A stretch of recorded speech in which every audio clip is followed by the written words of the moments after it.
হরে কৃষ্ণ কৃষ্ণ কৃষ্ণ হরে হরে হরে রাম রাম রাম হরে হরে। কৃষ্ণ কৃষ্ণ কৃষ্ণ হরে হরে হরে রাম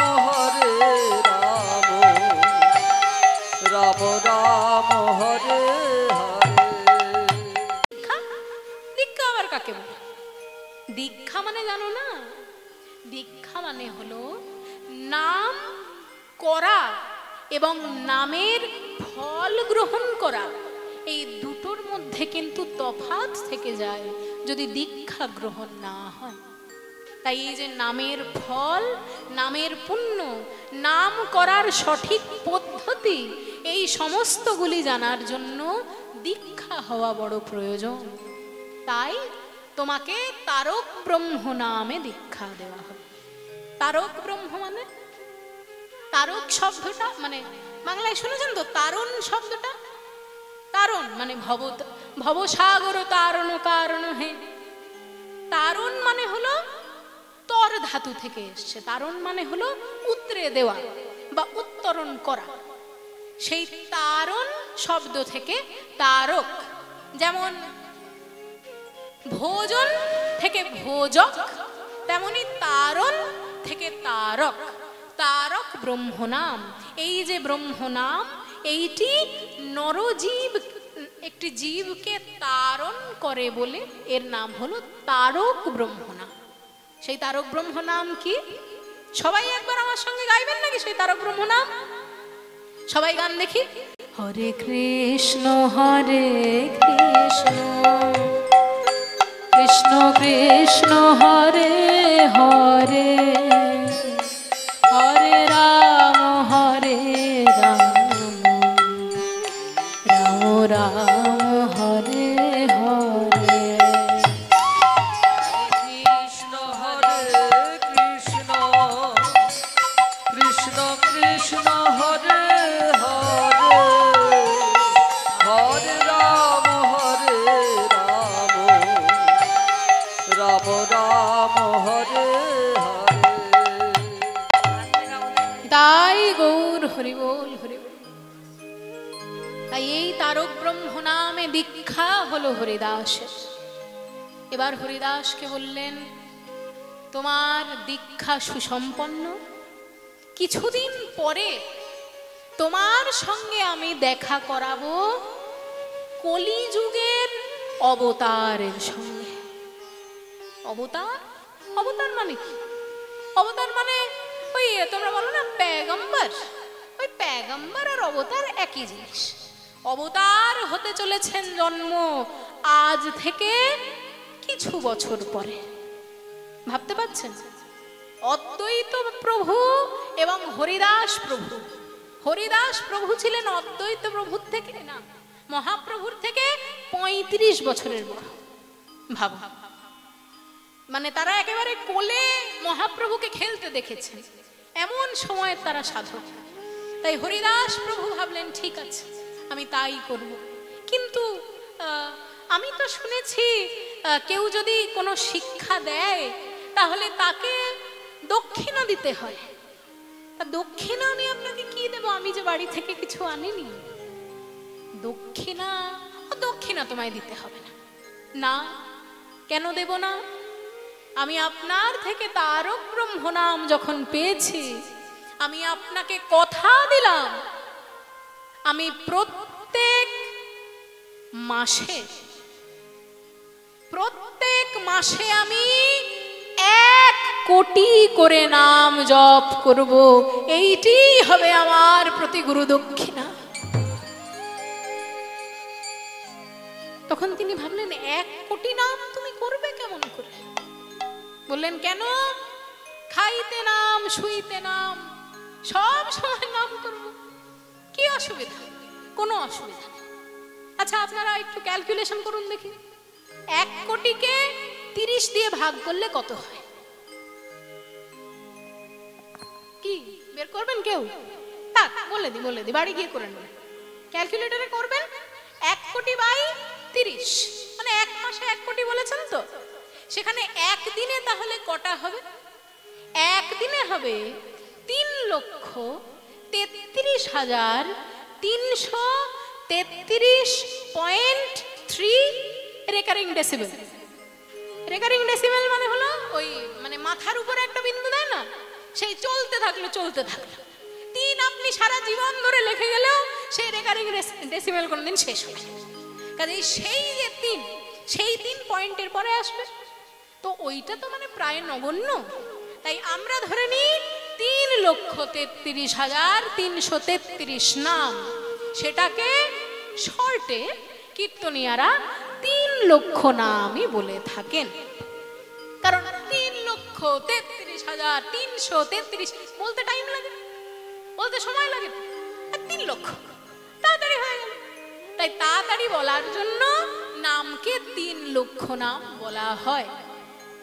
তাই হরিদাস প্রভু আমার প্রত্যেক দিন 3 লক্ষ নাম করতে লাগলেন। 3 লক্ষ কেমন কেমন ভাবে? 1 লক্ষ মানসিক জপ। মানসিক জপ মানে মনে মনে, মুখে কোনো কথা না হয়, মনে মনে যে জপ হয় সেই জপ 1 লক্ষ বার। দ্বিতীয় উচ্চ ঈশ্বরে, উচ্চ ঈশ্বরে মানে জোরে জোরে হরে কৃষ্ণ কৃষ্ণ কৃষ্ণ হরে হরে, হরে রাম রাম রাম হরে হরে, এইভাবে জোরে বলে বলে যে উচ্চ ঈশ্বরে, তাকে বলা হয় বাচিক জপ। এবং আরেকটা হলো ফিস ফিস করে জপ, মানে হরে কৃষ্ণ কৃষ্ণ কৃষ্ণ হরে হরে, হরে রাম রাম রাম হরে হরে, এইভাবে জপ। 3 ভাবে 1 লক্ষ নাম তিনি জপ করতে লাগলেন। জপ, হ্যাঁ উপাংশ জপ, ঠিক ঠিক, থ্যাংক ইউ। উপাংশ জপ মানে হলো এই যে মনে মনে যে জপটা, সেটা। তাই এবার তিনি সন্ন্যাস গ্রহণ করেছেন। তো অদ্বৈত প্রভুর থেকে দীক্ষা নেওয়ার পর তিনি চলে গেলেন বেনাপোলের জঙ্গলে। মায়েরা, সাধন করতে গেলে পরিবারের কচকচানি থাকলে হয় না, বুঝলেন তো? সাধু গুরু বৈষ্ণবরা সন্ন্যাস নেন কেন? যাতে অন্য কোনো ঝামেলা তার না থাকে, জগতের জন্য, জগতের ঝামেলা সামলানোর জন্য সংসারের ঝামেলা ত্যাগ করতে হয়। তাই তিনি সমস্ত কিছু ত্যাগ করে দীক্ষা গ্রহণ করে চললেন বেনাপোলের জঙ্গলে। বেনাপোলের জঙ্গলে গিয়ে, বেনাপোলের জঙ্গল সম্ভবত খুলনার কাছে, সেই বেনাপোলের জঙ্গলে তিনি নাম জপ করছেন। সেখানকার রাজা রামচন্দ্র খান তখন শুনতে পেলেন যে তার বেনাপোলের জঙ্গলে একজন মুসলমান হরিনাম জপ করছে। তখন তিনি কি করলেন জানেন? তিনি ভাবলেন, ও দেখা আছে, প্রচুর সাধু গুরু দেখা আছে, প্রচুর ফকির, প্রচুর দেখা আছে, একটা এমন কাজ করে দেব সারা সাধনা মাটিতে মিশে যাবে। কি করব? এই কে আছিস? হ্যাঁ আছি। এই বাংলাদেশের সব থেকে বড় বাইজির নাম কি বলতো? কে? কি? লক্ষ্য হীরা। বাহ, দারুণ না? তাহলে সেই লক্ষ্য হীরা বাইকে বল দেখি, একটু যাক নাকি, একটু যাক, সেই সাধুগুরুর কাছে যাক। ওই সাধু বাবার কাছে গেলে 1 বাইজিতেই ওনার সব সাধনা শেষ। দক্ষিণা আরে আমি দেব। আচ্ছা, 1 লক্ষ টাকা বলেই কি নাম লক্ষ্য হীরা? আচ্ছা আচ্ছা, শুধু তাই নয়, বলা হয় যে 1 লক্ষটা হীরের মালা পরে থাকতেন সারা গায়ে। 1 লক্ষ হীরে মানে ভাবা যায়? সেই রকম বড় লোক বাইজি, নাম লক্ষ্য হীরা। তাকে রামচন্দ্র খান পাঠালেন হরিদাস প্রভুর কাছে। হরিদাস প্রভুর কাছে তখন বাইজি এসে দাঁড়িয়েছে। এবার কথা তো বলতে পারবে না, কথা কি বলবে, হুট করে এরকম কথা তো বলতে পারবে না। তাই গিয়ে বলছে, ওগো ওনার নাম কি যেন শুনেছিলাম, ওনার নাম কি? সাধু বাবার, সাধু বাবার নাম হরিদাস। বাহ, ভালো না? যাই তাহলে একটু দেখে আসি কে এমন সাধু বাবা, কে এমন সাধু বাবা যিনি মানে সারাক্ষণ নাকি হরিনাম করে যান, দিনে নাকি তিনি লক্ষ লক্ষ নাম করেন। দেখে আসি সেই সাধু বাবাকে। তাই তিনি গিয়ে দাঁড়িয়েছেন হরিদাসের কাছে। হরিদাস তখন চোখ বন্ধ করে মানসিক জপ করছে। আর মানসিক জপের সময় চোখ বন্ধ থাকে। সেই সময় বাইজি গিয়ে দাঁড়িয়েছে হরিদাসের কাছে। বাইজি এবার গান শুরু করেছে। মন দিয়ে কথাগুলো শুনবেন। এই যে হরিদাস প্রভু জপ করতে শুরু করেছেন। এবার সেই লক্ষ্য হীরাবাই গিয়ে নাচ করতে শুরু করল। বলল, ওগো বাবাজি, একবার আমার দিকে তাকাও, তাকাও, তাকাও, তাকাও। কিন্তু হরিদাসের ধ্যান ভঙ্গ হয় না। তখন লক্ষ্য হীরা গান গাইতে শুরু করলেন। বললেন, ওগো হরিদাস,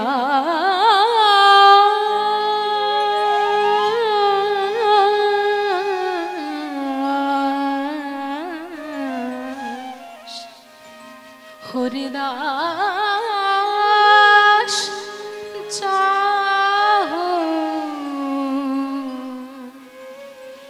হরিদাস চাহো মুখপানে, হরিদাস চাহো মুখপানে, হরিদাস, হরিদাস চাহো মুখপানে।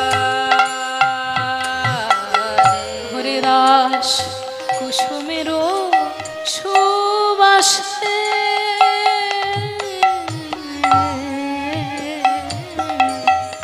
হরিদাস কুসুমেরও সুবাসে, যত ভ্রমরায়লে আসে ছুটে, কুসুমেরও সুবাসে, ভ্রমরায়লি আসে ছুটে, কিবা ভরে ওঠে সুগন্ধে, ভরে ওঠে সুগন্ধে। কথাটা একবার বলি। বাইজি গান গাইছেন তো, গানটি কি বলছে? হরিদাস চাহো মুখপানে, কুসুমেরও সুবাসে, ভ্রমরা অলি আসে ছুটে। এতদিন জানতাম, মন দিয়ে শুনবেন, এতদিন জানতাম, এতদিন আমি জানতাম পদ্ম ফুল ফুটলে নাকি ভ্রমর ছুটে আসে। এতদিন জানতাম পদ্ম ফুল ফুটলে নাকি ভ্রমর ছুটে আসে। কিন্তু আজ কি দেখলাম? আজ ভ্রমরের কাছে, আজ ভ্রমরের কাছে পদ্ম নিজে এসেছে, তবু ভ্রমর কথা বলে না। হরিদাস চাহো মুখপানে, হরিদাস, হরিদাস চাহো মুখপানে, হরিদাস, হরিদাস চাহো মুখপানে।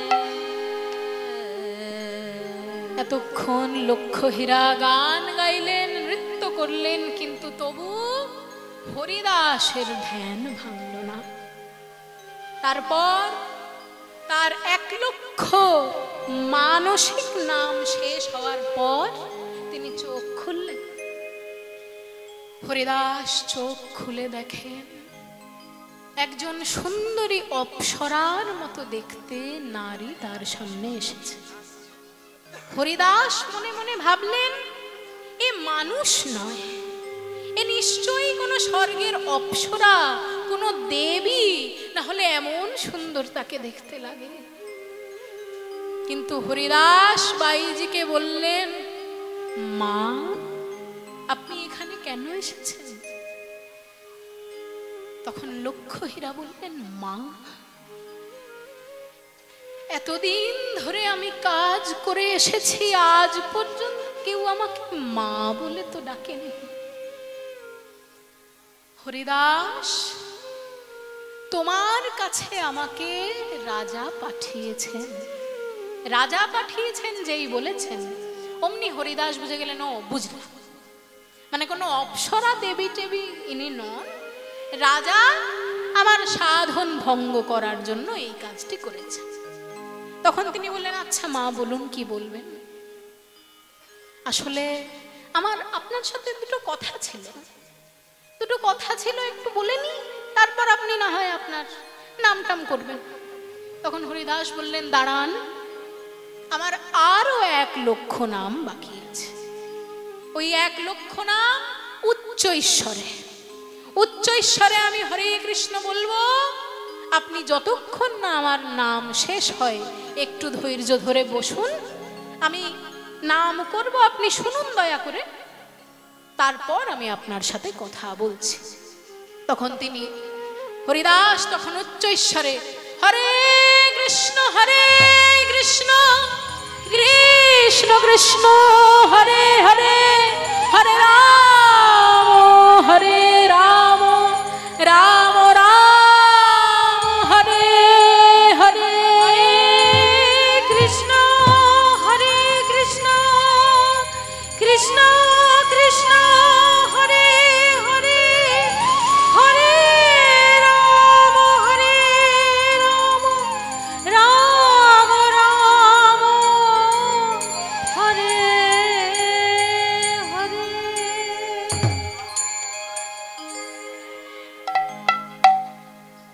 1 লক্ষ নাম সম্পূর্ণ করলেন হরিদাস। কিন্তু 1 লক্ষ নাম শুনতে শুনতে লক্ষ্মীহীরার কি হলো জানেন? লক্ষ্মীহীরার নৃত্য শুরু হয়ে গেল।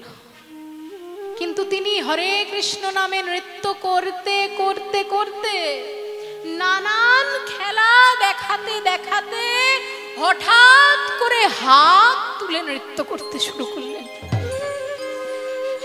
লক্ষ্মীহীরা তখন নিজের 2টি হাতের দিকে দেখে আর বলে, একি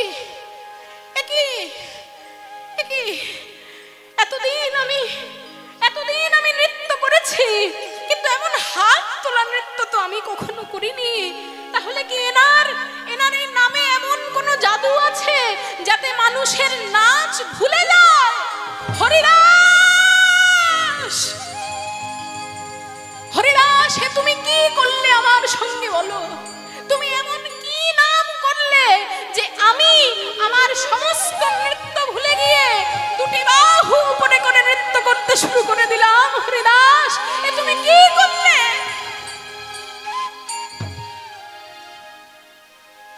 হরিদাস বলছেন, মা,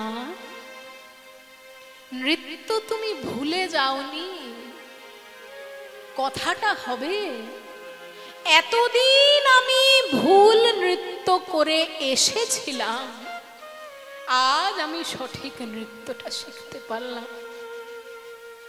তোমার কি কথা বলার ছিল মা, বলো, তারপর আমি শয়ন করব, কালকে আবার 3 লক্ষ নাম করতে হবে। না, আমি আর কোনো কথা তোমার সঙ্গে বলবো না, আমি আমার নাচ ভুলে যাচ্ছে তোমার সঙ্গে কথা বলে, আমি আর তোমার সঙ্গে কথা বলবো না, আমি ঘরে ফিরে যাব। তাই লক্ষ্মীহীরা ঘরে ফিরে গেলেন। ঘরে ফিরে গিয়ে অত্যন্ত বড় লোক তো, প্রত্যেকটি কাজ করার জন্য একজন লোক আছে। ঘরে পদার্পণ করেছেন, যাওয়ার সঙ্গে সঙ্গে একজন বললেন, দিদি এসেছো, অনেকটা রাত হয়ে গেছে, এসো তোমার নুপুরগুলো খুলে দিই। লক্ষ্মীহীরা বলতে গেল, হ্যাঁ খুলে দে, কিন্তু মুখ থেকে বেরিয়ে গেল হরে কৃষ্ণ। আরেকজন এসে বলল, দিদি সকাল থেকে বেরিয়েছো, কিছু খাওনি, কিছু খাবার বেড়ে দি। লক্ষ্মীহীরা বলতে গেল, হ্যাঁ, কিন্তু মুখ থেকে বেরিয়ে গেল হরে কৃষ্ণ। এইভাবে 3 দিন কেটে গেল, লক্ষ্মীহীরার মুখ থেকে হরে কৃষ্ণ ছাড়া আর কিছু যে বেরোয় না। লক্ষ্মীহীরা তখন হরিদাসের দুটি চরণে ছুটে গিয়ে বলল, প্রভু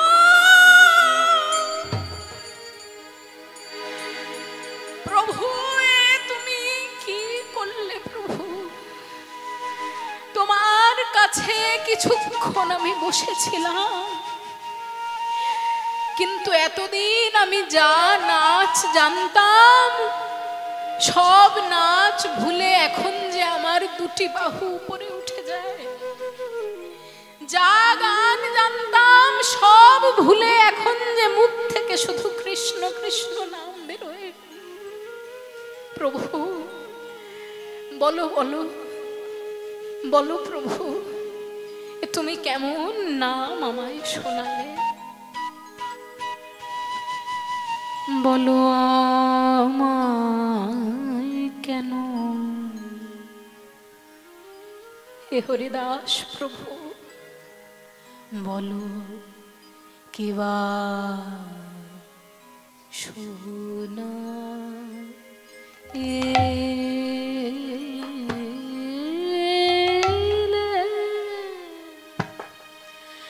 শোনাইলে গো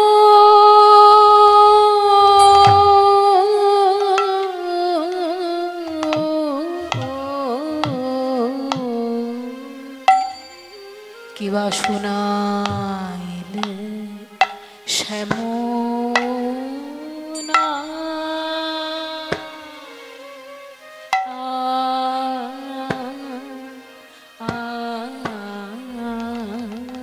গো প্রভু কিবা শোনা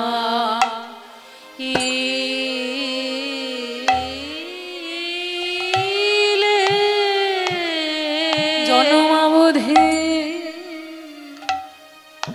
ওগো প্রভু আমি এমন নাম তো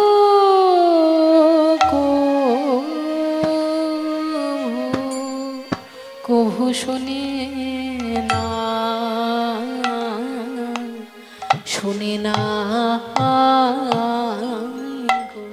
ওই নামে কত মধু আছে, শ্যাম নামে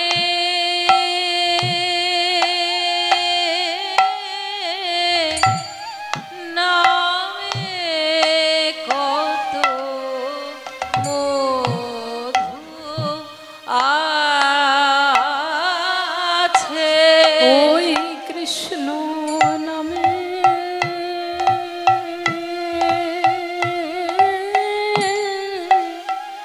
নামে কত মধু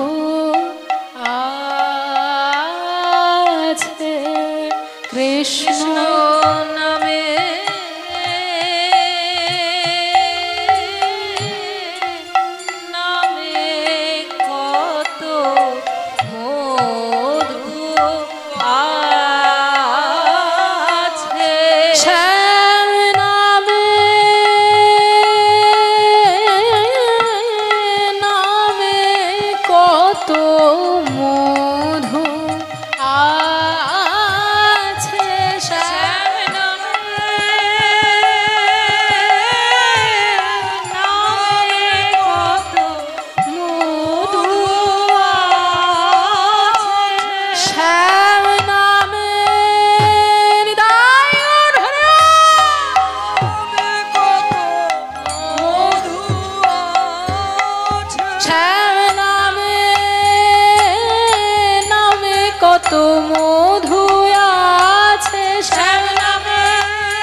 এমন নাম তো কভু শুনি,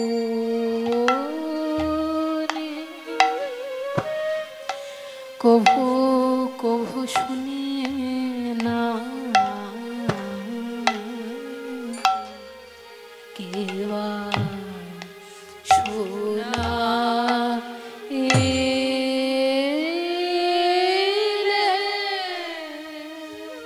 কিবা শুনাইলে শ্যামনা আমার কানেরও ভিতর দিয়া, কানেরও ভিতর দিয়া, কানেরও ভিতর দিয়া, কানেরও ভিতর দিয়া, কানেরও ভিতর দিয়া, কানেরও ভিতর দিয়া, কানেরও ভিতর দিয়া, কানেরও ভিতর দিয়া, কানেরও ভিতর আমার কানেরও ভিতর দিয়া কিবা মরমে বসে গো, কানেরও ভিতর দিয়া আর মরমে বসিল গো, আর আকুল করিল মন প্রাণ রে, আহা মরি আকুল করিল মন প্রাণ গো।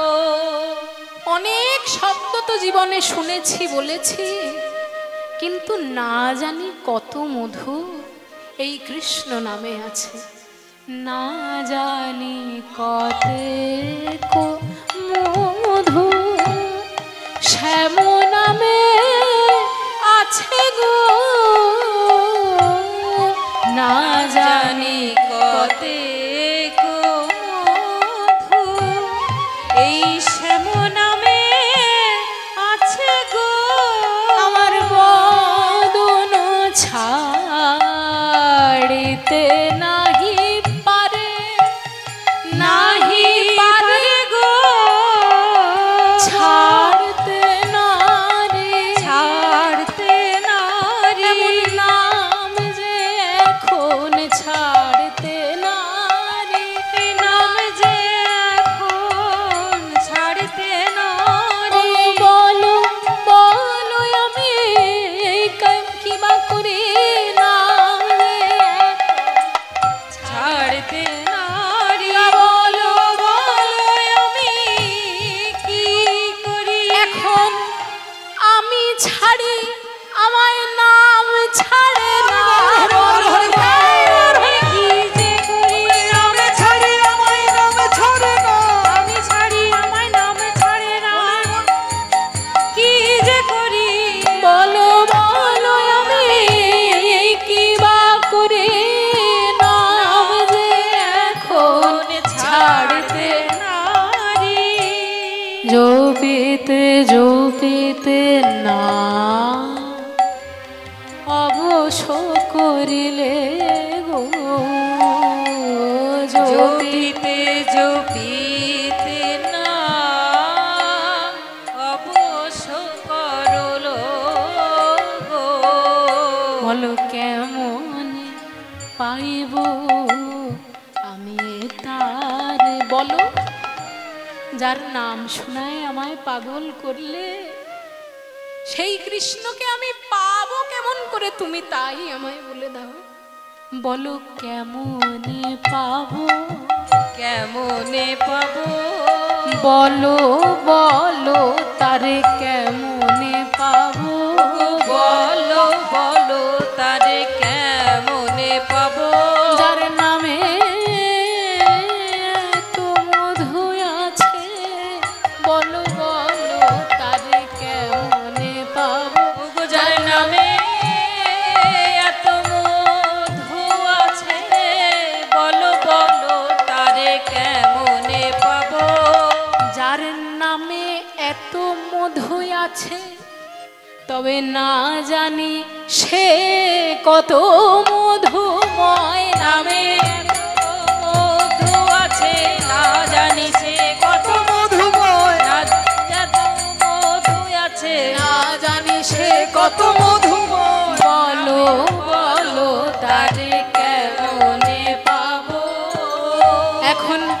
পাশরিতে যাহে মনে পাশরানা যাই গো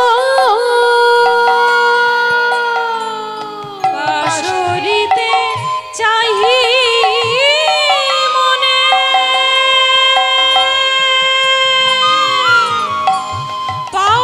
পাশরানা যাই গো বলো কি করিব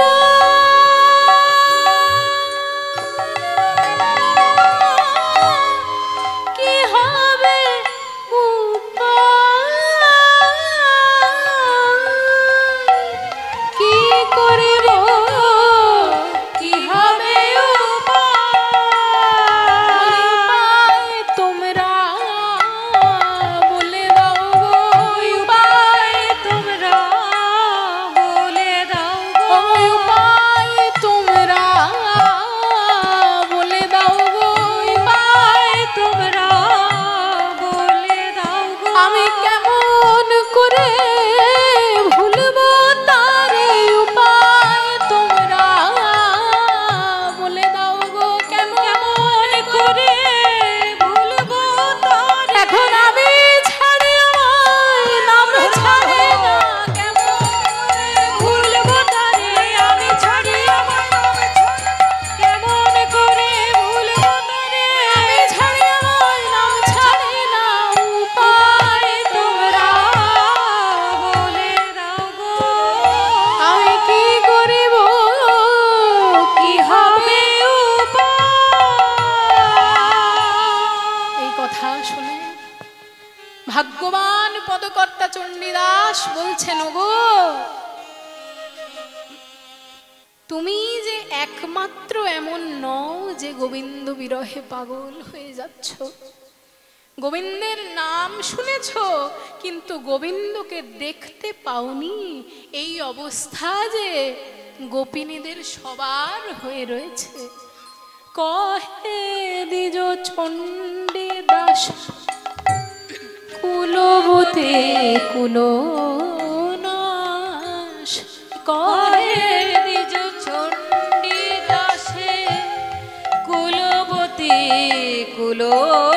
কুলনাশে আপন যৌবন যা চয় তাদের অবস্থা কি জানো তারা বিকায় শ্যামের পদ তলে বিকায় শ্যামের পদ তলে হে গোবিন্দ তোমার হলাম বলে বিকায় শ্যামের পদ তলে হে গোবিন্দ তোমার হলাম বলে এবার গোবিন্দ তুমি আমার হও গোবিন্দ তোমার হলাম গোবিন্দ তুমি আমার হলে গোবিন্দ তোমার হলাম এবার গোবিন্দ তুমি আমার হও গো বিকায় শ্যামের পদ তলে কহে দ্বিজ চণ্ডীদাস কুলবতে কুলনাশ আপন যৌবন যা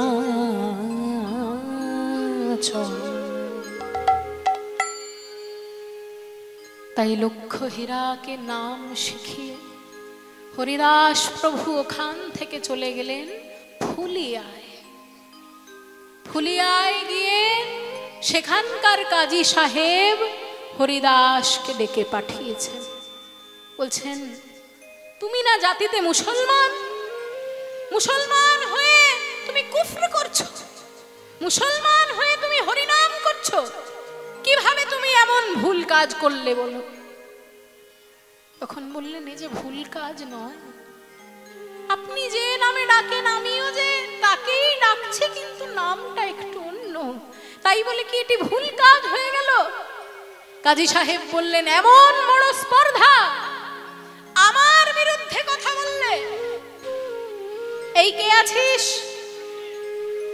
এই হরিদাসকে নিয়ে যা এবং একটা দুটো তিনটে নয় আমার রাজ রাজত্বের 22টি বাজারে বেত্রাঘাত করে ফেল। 22টি বাজারে বেত্রাঘাত করবি, আর দেখবি যখন বেত্রাঘাত করবি তখন যেন লোকজন কাছে থাকে, যাতে তারাও বুঝতে পারে এমন খারাপ কাজ করলে তাদের সবার এই শাস্তি হয়। তখন হরিদাস প্রভু বললেন, কাজী সাহেব, কাজী সাহেব, আমি হলাম একজন সন্ন্যাসী, তাই আপনি যে আদেশ দিলেন সেটি এরা করতে বাধ্য, কিন্তু তবু আমি আপনাকে একটি কথা বলে দিয়ে গেলাম, সেটি যেন আপনি ভুলবেন না। খণ্ড খণ্ড হয় দেহ যদি যায় প্রাণ,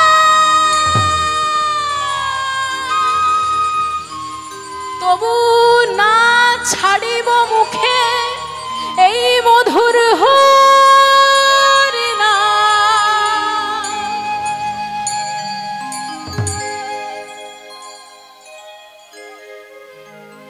তাই তাকে নিয়ে 22 বাজারে বেত্রাঘাত করা হচ্ছে। হরিদাস নাম ছাড়, হরিদাস নাম ছাড়, হরিদাস নাম ছাড়।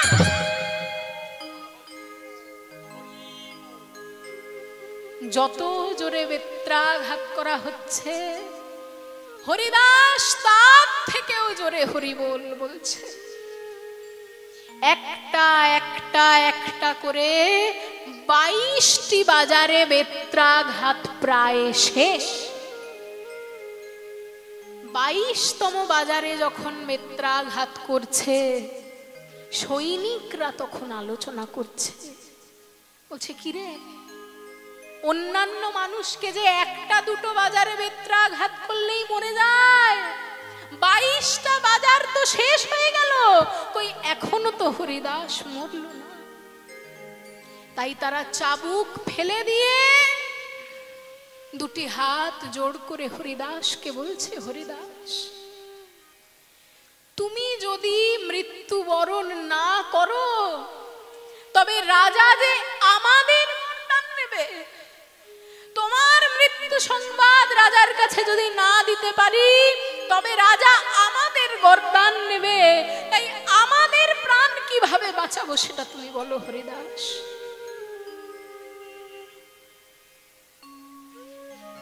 তখন বলছে, কেন? বেত্রাঘাত চালিয়ে যাও, বেত্রাঘাত চালিয়ে যাও, দেখবে কিছু না কিছু একটা হয়ে যাবে। কিন্তু একটা কথা ওই যে বলে দিয়েছি, ভগবানের কৃপা যদি আমার আছে তবে তোমাদের বেত্রাঘাতে আমার কিচ্ছু হবে না। তখন তারা বললে, এই কথা, দাঁড়া, এই 22 নম্বর, এই 22তম বাজারেই তোকে আজ আমরা শেষ করে দেব। তাই আবার বেত্রাঘাত শুরু করলেন, হরিনাম ছাড়, হরিনাম ছাড়, হরিনাম ছাড়। হরিদাস তখন ভগবানকে বলছেন, দেখা দাও, দেখা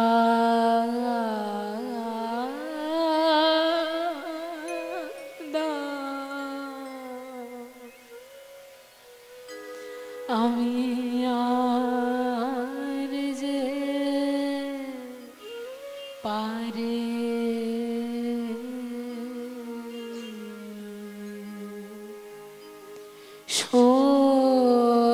সহেতে যা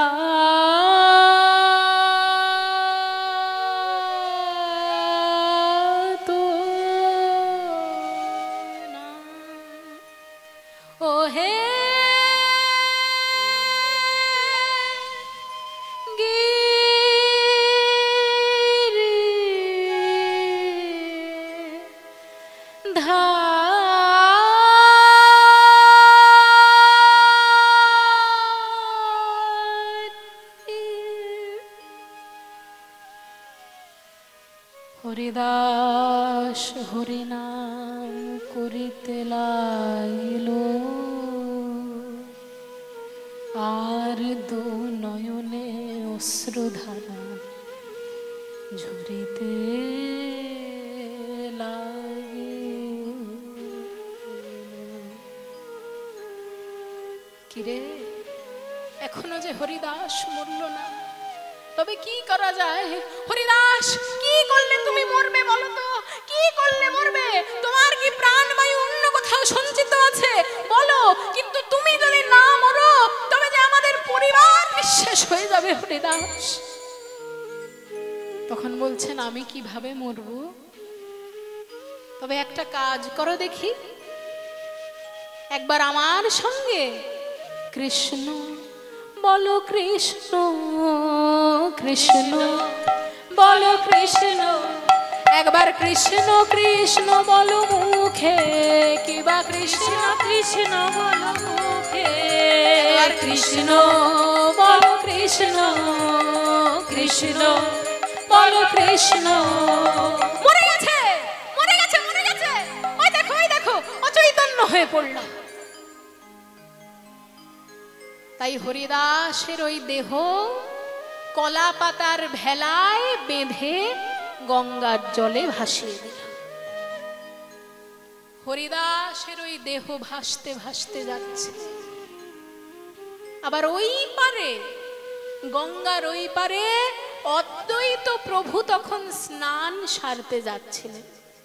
তিনি গান গাইতে গাইতে যাচ্ছেন, ভজ গৌরাঙ্গ কহ গৌরাঙ্গ লহ গৌরাঙ্গের নাম রে, ভজ গৌরাঙ্গ কহ গৌরাঙ্গ লহ গৌরাঙ্গের নাম রে, ভজ গৌরাঙ্গ কহ গৌরাঙ্গ লহ গৌরাঙ্গের নাম রে।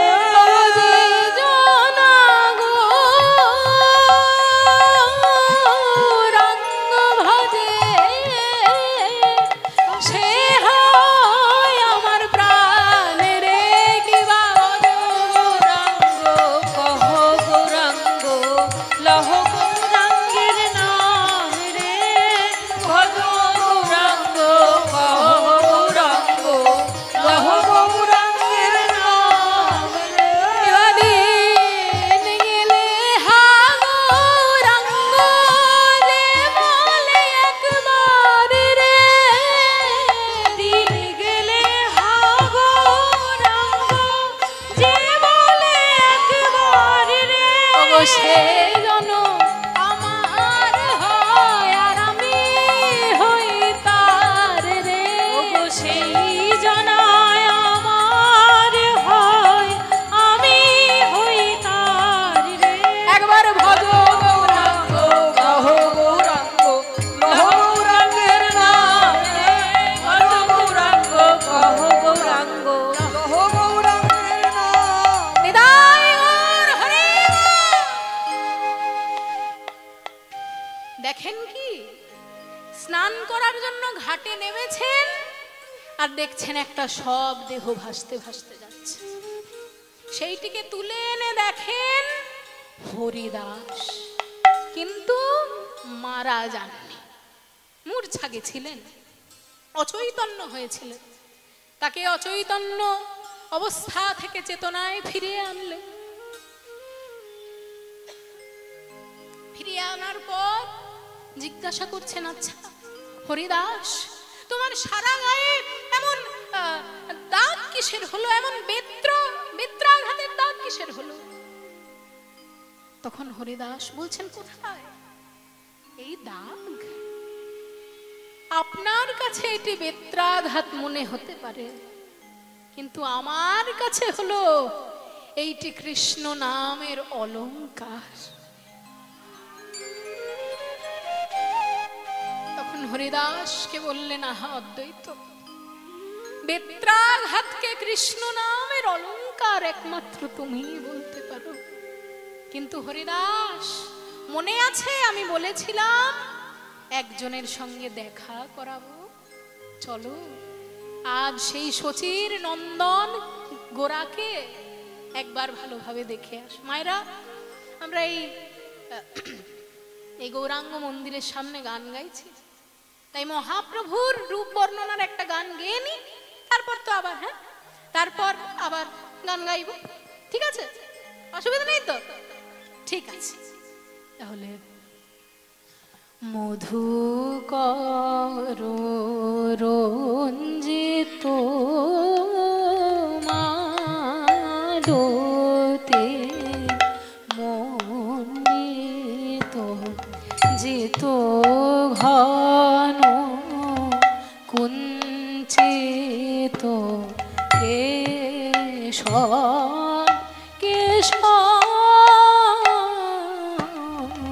জিত ঘন কুঞ্চিত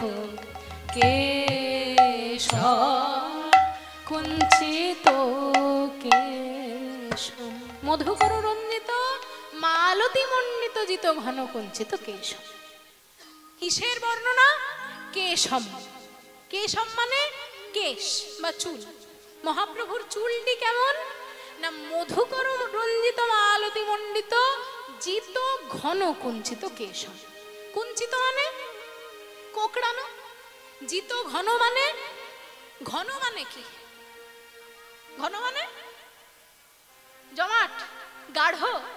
এক্ষেত্রে কিন্তু ঘন মানে গাঢ় নয়, এক্ষেত্রে গাঢ় হতে পারে। গাঢ় কি?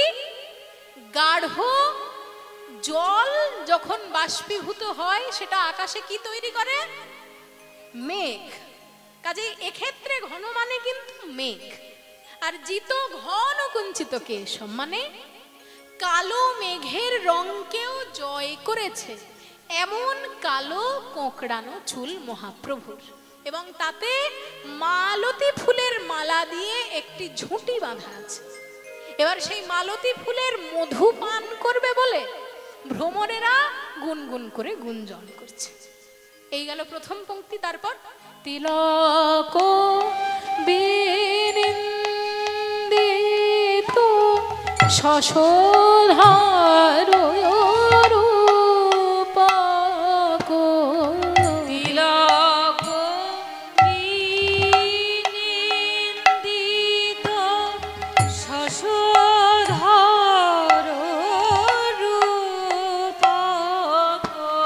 যুবতী মনোহর বেশম, মনোহর বেশম। মহাপ্রভুর কপালের তিলক যেন আকাশের চাঁদকে ডেকেছে, বলছে ওরে চাঁদ শুনে যা, শুনে যা, শুনে যা। তুই হলি আকাশের চাঁদ আর মহাপ্রভু হলো নদিয়ার চাঁদ, কিন্তু তোদের দুজনের মধ্যে একটা বড় পার্থক্য রয়েছে। কি জানিস? তুই আকাশের চাঁদ তো তোর গায়ে কালো ছোপ ছোপ দাগ আছে বলে তুই হলি কলঙ্কিত, আর মহাপ্রভুর চাঁদ বদনে তিলকের দাগ পড়ে সেই বদন চাঁদটি হলো অলঙ্কৃত। তাই তাই তিলক বিনিন্দিত শশধর রূপক যুবতী মনোহর বেশম। এটা আর বোঝাতে হবে না। তারপর সখী কলয় গৌরমোদারম, সখী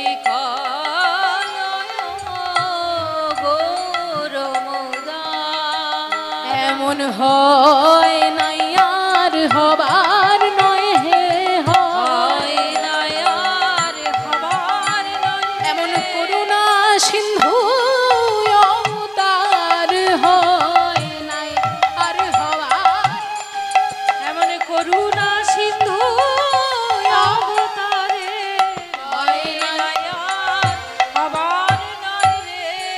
নিন্দিত হাটক কান্তি কলেবর গর্বিত মার কুমার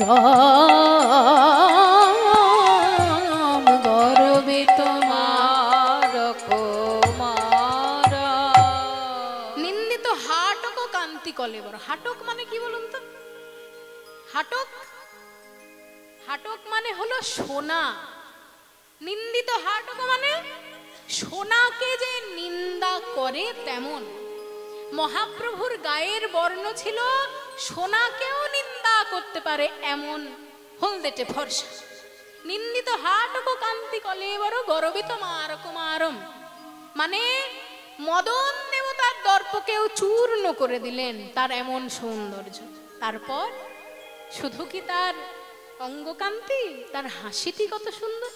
মধু মধু রশ্মিত লোভিত তনুভৃত মধু মধুর স্মিত লোভিত তনুভৃত অনুপম ভাব বিলাসম অনুপম ভাব বিলাসম নিজ নব রাগ বিমোহিত মানস নিজ নব মোহিত মানস বিকথিত গদ গদ ভাসম বিকথিত গদ গদ ভাসা। এমন ভাবে কথা বলছেন, গদ গদ কথা বলে, আহা গদ গদ কথা বলে, গদ গদ কথা বলে, গদ গদ কথা বলে, মহাভাবেশে গোরা গদ গদ কথা বলে, ভাবাবেশে গোরা গদ গদ কথা বলে, অনুপম ভাব বিলাসম নিজ নব রাগ বিমোহিত মানস বিকথিত গদ গদ ভাসম রমা কিঞ্চন কিঞ্চন নরগণ परमाया किंचन किंचन नरगण करुणा वितरणशीलम् आहा करुणा वितरणशील क्षोभित दुर्मते